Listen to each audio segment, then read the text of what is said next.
Doris Kallus and the Cats of the Forest.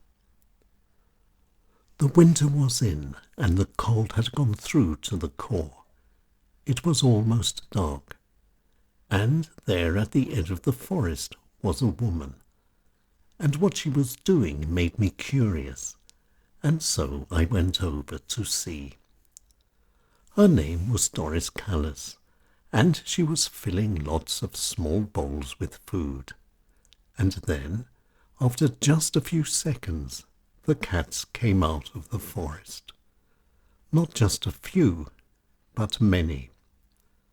And Doris Kallus explained.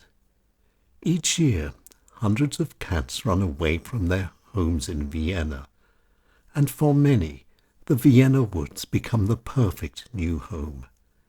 And there they are happy. But not for long, for then comes the winter, and it is then that hunger sets in.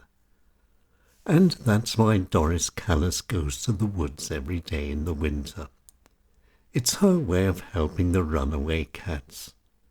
But as the winters continue, the number of cats arriving for supper becomes fewer and fewer. The cold and the dangers are often too much, and many runaway cats sadly die. And Doris Kallus continued. She used to have a cat, and he too ran away. But that was a long time ago. And now, feeding the runaway cats is Doris's way of remembering him. And by helping the runaway cats, one or two may even find their way home in the spring.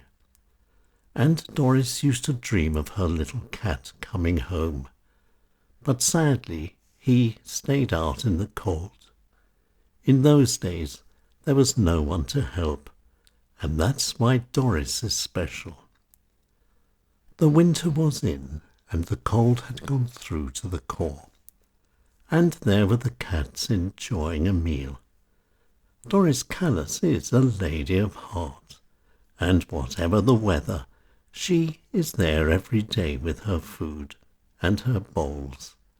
And I'm sure, without her, there would be no little cats to come out of the forest. Doris Kallus and the Cats of the Forest. Talk 49.